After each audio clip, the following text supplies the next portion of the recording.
Good morning. Welcome to the Community Voice. I'm Steve Graddick, your host. It's a brand new week, and we're all got to get up and rolling, and we're very pleased today to be celebrating the birthday, if you will, of the United States Marine Corps, 250 as of November 10th, which is, I guess, next Monday. So we've got a very special program, one that we're all going to learn a lot. We have in studio Sergeant John Richardson, United States Marine Corps, and Colonel Margaret Miller for return appearance, United States Marine Corps retired. Good morning. Good morning, Steve. Thanks for having us. Well, thank you for coming in. Last time you were here, Margaret, we did a bio, and it took up, about 3/3 or 2/3 of the program, almost 3/3 of the entire program. Anyway, but before we jump into a little more about y'all's story, tell us about the significance of this birthday and the fact that locally the Marines are getting together to celebrate. John, you want to knock it off? 250 years, that's a milestone. The United States Marine Corps is just slightly older than the United States itself, roughly about 10 months older before they signed the Declaration of Independence. So 250 years is just a long time to be around, I know Colonel Miller's probably going to touch on it, but the Marine Corps is just a different animal.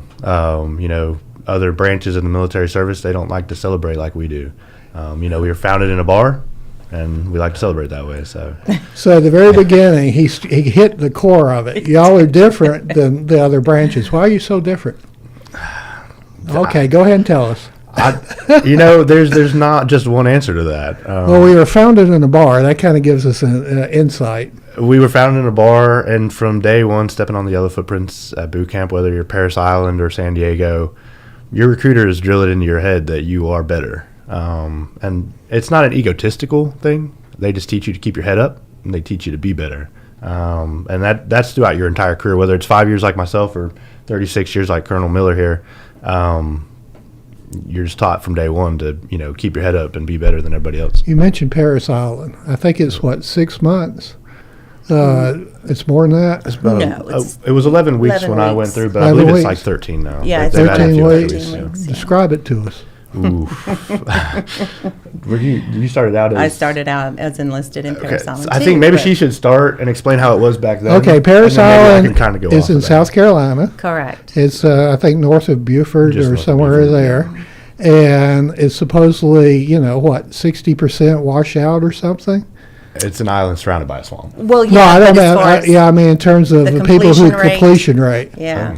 It's probably it's about... high. Not as high as officer training, because they try and make you, once you get there, you've already been screened, you've already been tested, you've already been physically, make sure you can handle it. And so in the movies, we always see the drill sergeant just screaming at the recruits. That's true. That's very accurate. That's absolutely accurate. That's very accurate. Well, now, you were the sergeant. Did you do some of that? No, I did not make it that far. I had goals to one day be a drill instructor, and I would have loved to have done it. But I did not make it that far. I did not continue with my career. You do a little bit of that in your actual units, yes, but not to that extent, no. And now from what I understand, you were with the MilFit. MilFit is my company, yes, sir. And what was that? So I just took a little bit of things I love, which was the military and fitness, and so I created a brand. I created my own word. So basically, I just like to have people wearing something that means something to them. So my motto is wear your legacy. So military is a legacy of mine. My children, or my current child and my future children, are my legacies as well. Mm-hmm. So making sure that I as a father stay in some sort of fit capacity to where, they don't have to worry about dad at least passing away on, the health side of things. Mm-hmm. So that's a big thing for me with that. But we do a lot of raising money for veteran community or organizations. This past October, we raised money for cancer awareness. So I will gear my clothing around that thing, and then every time I make a sale, I'll donate a portion of that sale to an organization. After the first break, we're going to get you to show off the tattoos. So get perfectly ready. Fine. I've got lots of them. So Colonel Miller, we touched on the very beginnings of the Marines, but it seems like that initial creation of the Marines has carried forth to the present day. Correct? Well, true, but it's changed significantly not in the ethos, but more of in the way that Marines look. So in the very beginning, Tun Tavern, 1775, November 10th. Captain Samuel Nichols, who had been with the Navy, who was established in October, so a month prior, the Navy was established. The Navy realized that they had to have security on their boats, right, because of attacks, a lot of pirates and things like that. So that was their number one threat at that time as they patrolled the waterways. And that's where we hear Tripoli. Exactly. Tripoli, the Bahamas was actually the very first engagement that the Marines they busted a British cache down in the Bahamas before Tripoli even, but so they went to Tun Tavern. He went to Tun Tavern, Captain Samuel Nichols, and he found these big, burly, brawling guys who like to drink and like to fight, and he's like, perfect. You'll be perfect for this job. So fast forward, many years, 200 plus years. And the Marine Corps has very high standards for physical appearance, physical training, weight standards, that type of stuff. So haircuts, no beards, no beardos. So is that where we get the nicknames Jarheads, Leathernecks, and stuff like that? Well, that came on. Now, Leatherneck was a term that was derived in France during World War I when the Marines came in and helped prevent the German advance on the French. And and the Marines had bound their necks with leather because of the swords. They were fighting with swords, and so that protected their jugular and things like that. So that was more of a practical thing. But yeah, Jarhead now is because of the haircuts, and then then the leather neck was for protection. There's so many questions, but you mentioned the Navy and the organization of it and securing vessels and working with the Navy. That remains in part till today, correct? Right. So obviously during Operation Iraqi Freedom, well, even Desert Shield, Desert Storm, then OIF, and then OEF, we became more of a land arm. Kind of like a land army, which is not our mission. We are operational maneuver from the sea. We are naval assets. We are Department of the Navy, and some say the men's department, but that's just a funny little joke that we tell. It's even funnier when a woman says it. But so we're trying to get back to our operational roots, which is that of operational from the sea. So our sea basing being more on Navy ships in the Pacific, particularly. Because that's a real hot spot too. So I think in the near future you're going to see the Marine Corps less being used as a desert operation and more of on the sea, our whole early years were on the sea, and I think we're going back to our traditions. Yeah, and aviation too. Yes, I love aviation. Exactly. Before we go to the first commercial, we're going to stay on the history mostly through the program, but I do want to ask this. It's the leathernecks and the jarheads and the muscular and on the ground doing the work the other services are not so inclined to do, and yet all we hear about these days is the nature of warfare changing. We hear about drones, and we hear a great deal about drones. Is there? I think it was like in the Top Gun movie. Well, there'll come a day that we don't need the Top Gun pilot. How do you see the traditional Marine fitting in today's warfare? Well, I think in 10 years, when we're sitting here having this conversation, we'll have a very different perspective on where we are, particularly with regards to AI, with the drone operations, things of that nature, because it's the exponential advancement of those technologies is beyond what we can right now, this moment, even comprehend. So let's have that conversation in a few years. Okay, we'll come back in 10 years. But you're on to something with that for sure. And before one other thing before we go to break. Well, I'll tell you what. Let's save that for after break. We're going to talk about the get together coming up this Sunday, and we'll be back with more with Sergeant John Richardson and Colonel Margaret Miller of the United States Marine Corps after these words. Imagine a place where every heartbeat is monitored with the utmost care, where emergencies are met with swift attention, and where cutting-edge technology enables precise and timely treatments. At Tanner Health, every patient's journey is a testament to resilience, a story of strength, healing, and hope. We go beyond treatment to redefine what compassionate care truly means. That's Tanner Health. That's care redefined. Learn more at tanner.org.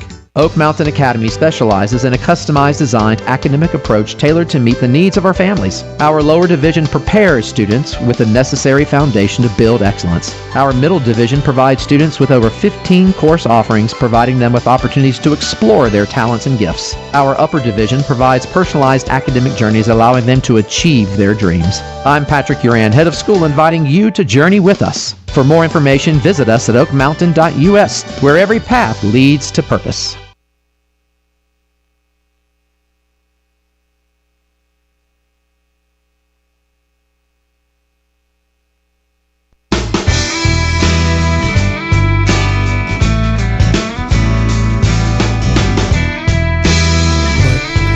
All right, welcome back to the Community Voice. Glad you're with us. We are very honored to have in studio Colonel Margaret Miller and Sergeant John Richardson, United States Marine Corps, as we celebrate the 250th birthday of the Corps. We've got a special event coming up this Sunday. We want to mention this a couple of times this morning, so tell us about that. November 9th, this coming Sunday, like you mentioned, at a local meadery here in Carrollton, right across from the train tracks off of the South Park Street Bridge. You've got the Crafty Rabbit Meadery. We'll be meeting there from about 5:30 to whenever they decide to shut us down, which hopefully, a lot of, drinking Marines, it might be pretty late. But, if you're listening to this and that's you, if you're a active duty Marine, reserve Marine, a veteran Marine, just come out, bring your wife, your girlfriend, your significant other, whoever that is, and we're going to have some, raffles. And that's not the main point of it, obviously, but, that is a way to get people out. We're going to do a small cake cutting ceremony like we do every year. We're going to play the Commandant's Message, things like that, and it's going to be a good time. And let me add just a little bit Sure. to that. So some will be drinking, some will not. I personally don't, but that's, come and enjoy the camaraderie, the fun, see people that you haven't seen in a while. We did have that last year, Yeah. yeah. So this is not. Don't worry if you're out there like, hey, that's not my cup of tea, if you will. Come on out, enjoy some camaraderie. No drinking required. If you want to, it'll be there. So What time do you want everybody to get together? Just early afternoon? 5 p.m. is when we're going to start gathering. Oh, at 5 p.m. We're going to collect folks' email and numbers so that we can contact them for future events if they want to. If they don't, that's fine too. But, Okay, sounds good. I mentioned before the break that we kind of wanted to stay on the history because, 250 years actually is 1 year older than the United States itself. So, and through this, and you mentioned World War I, but there have been enormous operations over the years beyond the major world wars and the ones that we think of, Vietnam, Korea, where the Marines have been present and most effective, correct? That's correct. So obviously we started out fighting pirates, like I mentioned earlier, and the Barbary pirates. And we still are, by the way. We still are. That hasn't changed. And Yeah. so for those that think that that's sort of a modern occurrence, it's not. Yeah, and Think Jefferson said we would always be unless we, really understood it. But go ahead. So all the way back again to the early days of defending the Bahamas or attacking, where the British had some caches of weapons and things like that. In those wars, all the way through, through all the way up to modern times, every incursion, every war, the Marine Corps has been vital to and has changed the course of history in the world because of their activity. Even though we're the smallest, we're always the fiercest. And I say that with all due respect to the other services. It has happened over and over again. France would be speaking German. I hate to put it that way, but that's very true. And folks need to think about that when they get so critical against. Yes, our politicians need to be very careful about what we are pointed toward, what we are supposed to do. But when we're told to do something, we're going to do it all the way. What's it like? You being a colonel and you being a sergeant, when you're giving an order or you're receiving an order, and it's just yes sir, yes ma'am, bam. You don't, in today's world, well, I don't know, yeah, well, but this. Well, have you thought about that? But y'all don't do that. It's Did you ever see the Mutiny on the Cane? Uh, Many years ago. Yeah. What was the actor's name? Sometimes the did. as long as it's a lawful order, and that's what our oath Okay. is. We are support and defend the Constitution of the United States against all enemies, foreign and domestic, and bear true faith and allegiance to the same. Now, all that only required if it's a lawful order. Now, if you get on an ego kick, Steve, as you often do, Yes. as we know that's not true. Yeah, constantly. But if there's someone who is out of control and they're giving orders that are not lawful, to resist is our responsibility. So it's not just yes sir, yes ma'am. There's a lot of responsibility in issuing orders and receiving orders. Correct? 100%. And I mean, going off of that, like, you're taught to like follow it blindly, at least at my level. So like, her as a colonel, she's receiving orders from somebody that I'll never receive orders from. And then she's giving orders to somebody that I'll still never receive orders from. So it trickles down. So, she's giving orders to the first sergeant's giving it to the gunny's giving it to staff. And by that time it gets to me, at that point it is yes, sir. Or, well, yes, staff sergeant, because it's gone down 5 levels before it gets to me. So her level of receiving orders is going to be completely different than mine. But it is basically the same. If I were to receive an order and I'm just like, I can't do that, that's definitely an unlawful order, or that's something that should not be done. You do have that ability to, weigh your options, but you don't have very long. And specifically to that, so at certain levels you have the highest level of orders, strategic, then you've got your operational, which means the planning for the execution, and then you've got the tactical level. Sergeant Richardson would have been operating at the tactical level. Most of my career was either at the strategic or the operational level. So that's kind of the levels that he was referring to.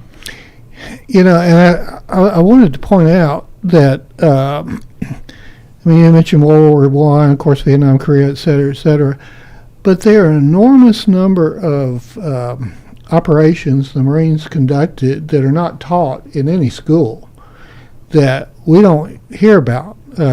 Here's just a handful. You mentioned First Barbary War of 1812, Second Barbary War, West Indies anti-piracy operations, Seminole Wars, African anti-slavery operations, Aegean Sea anti-piracy, First Sumatran expedition. It's enormous. It's really too many to Second Samoan Civil War, Banana Wars, Philippine-American War, Boxer Rebellion, Russian Civil War. You make your head spin. So Yeah. our Marines hymn, we fought in every time and place where we could take a gun. From the snow of far-off northern lands to the sunny tropic scenes, you will find us always on the job, United States Marines. And in the whole strategic performance of warfare, it's critical to have that kind of support, correct? Absolutely. If you didn't have that, you can't always just shoot a missile, to a target 3, 4, 5, 10 miles away. The United States would not be a sovereign nation without it. Okay. So, and I think Sergeant Richardson will agree with me, we prefer peace through strength. We prefer for the world to know we are not to be messed with, and so we don't have to mess with anyone. Let's, one example I have, we in our radio stations in Rome, we had our midday guy. All of a sudden, I can't remember his first name, but Lowry. Terry? No, not Terry. Oh, Lowry. well, I'm sorry. No, dang it. Anyway, Lowry. It'll come to me in a minute. I'll scream it out. But he was at Iwo Jima. Oh, you're talking about a vet. Okay, Yeah, I'm sorry. vet, and he older man. And it's just, we have vets still floating around that had been involved in those kind of major operations, haven't we? But they're all passing away, it seems like. We have, and that's, if I might talk about the Carroll County Veterans Memorial Park just for a moment. We sure. have our veterans, I think you've got them coming in. I think Don Levins Thursday. are going to come in and talk to everyone. But just a reminder, we do have our Veterans Day celebration and ceremony at the Veterans Memorial Park next to the Sheriff's Office on Saturday, music starts, and Terry Lowry is so wonderful Yeah, about the patriotic starts at music with his 10:30. orchestra. Starts at 10:30. You're always out there Yeah, we're with going to your stream it live. crew. Joe will be there, and Right. then hopefully we'll have it on LBB too. Yeah, so we want to give a thanks and encourage everybody to come out regardless of what branch of the service you served in. We love you all. We have a new wall going up, and I know they'll talk about that on Thursday morning. The guy's name did finally come back. His name was Lee Morey, and somehow I combined that to Okay. Lowry, but Lee Morey, and he fought. And I In think Iwo Jima? yeah, I think we lost 26,000 Oh, Marines on that. it was incredible. And You know, the Japanese were they were in tunnels in those in Mount Suribachi, and we didn't even realize how deep those tunnels went. So we were wondering, how are they continuing? We were blowing them up. We're, continuing waves and waves of troops coming up. But guess what? Marines and a couple of Navy corpsmen raised that flag on the top of Mount Suribachi. Yes, we did. And I'm so proud of that, because it doesn't happen. You don't run when things get tough. You double down, you hunker down, and you keep pushing and take another step. And that was the Now- nature of the Marine Monument, the Exactly. planting of the flag. That is a symbol of what we stand And then for. we had James Pack on the show a couple of times, and he yes. was on the ship off the shore Yes, he was. doing logistics work. Yeah, So- and he was Saipan and Okinawa. Yeah. And he lives right here in Carroll County. Villarica, yeah. Yeah, he's 102 now. Yes, he is. And he's a sharp, sharp man. Yeah. Okay, well, let's take a break, and I promise that we're going to do a tattoo exposition, and that'll be coming up. We'll be back with more with Colonel Margaret Miller and John Richardson, Sergeant, after these words. Imagine a place where every heartbeat is monitored with the utmost care, where emergencies are met with swift attention, and where cutting-edge technology enables precise and timely treatments. At Tanner Health, every patient's journey is a testament to resilience, a story of strength, healing, and hope. We go beyond treatment to redefine what compassionate care truly means. That's Tanner Health. That's care redefined. Learn more at tanner.org. Oak Mountain Academy is a vibrant community built on innovation, academic excellence, and a 64-year legacy of shaping community leaders. I'm Patrick Uran, head of school at Oak Mountain Academy, inviting you to visit the mountain and experience firsthand the passion, purpose, and personalized education that defines our school. Come see how our mission and vision come to life each day. For more information, visit us at oakmountain.us so that you can discover your journey on the mountain, where every path leads to purpose.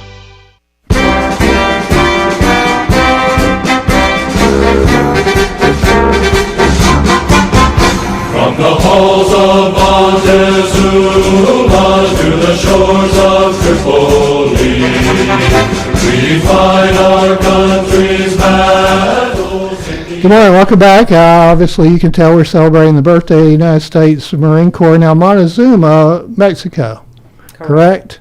So, so it's from Montezuma to the shores of Tripoli, and those again were those kind of excursions that we don't hear much about. And then you mentioned tunnels at on Okinawa. Or Iwo Jima. Yeah, I'm sorry, Yeah. Iwo Jima, but likewise Vietnam. Oh, yeah. Those tunnels, terrifying. They are. And, to have the courage when you see your buddies being blown up left and right or shot through, and then to continue the fight and not turn and run, that takes extraordinary courage. I mean, can you imagine?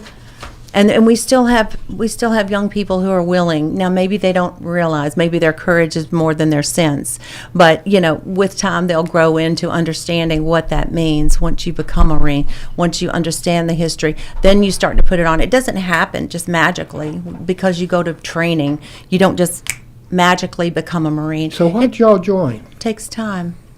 Why'd you join up? Why'd you John? sign up? The true answer? Or- Yeah, I'll try. Well, truthfully, it was to upset my parents. But Okay. one of my I second did a oldest lot to brother, upset my parents. this was my biggest one probably. Yeah. My second oldest brother, he was in the Army, and he was somebody I looked up to, and I just wanted to be better than him.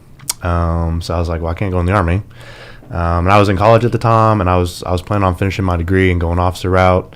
I just slowly ran out of money, and I was like, well, I can't finish school here, and I didn't really know that they would have ended up paying for it had I done a different route. So I dropped out of school, And it just hit me one day. I was like, it's time. But it straightened you out.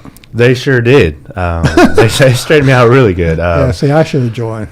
I believe everybody, and I know there's other countries that force their kids once they get out of high school to do military service. I know Korea does it at least 4 years, and I believe honestly the United States should kind of have something like that. It really does straighten you out. It really does. It teaches you a lot of good manners, which Margaret, why did you join? Steve, you want the truth? He said the same thing. I gave the truth. Yes. To All right, say your choose it right parents. here. Okay, we only got a few minutes. So I was at West Georgia, and I wasn't doing great because I loved to party. I was a wild child. And I was working at the Maple Street Mansion for my dear friend Bob Uglum and his family, and I loved it. But that became kind of my major, was kind of that party scene. Oh, I understand. One day, a recruiter walked in, and his name was Gunnery Sergeant Arundel. I remember him. He was sharp head to toe. It was an afternoon. We were slow, and he just sat down and said, "What are you doing with your life?" And I said, "Well, Partying, I baby.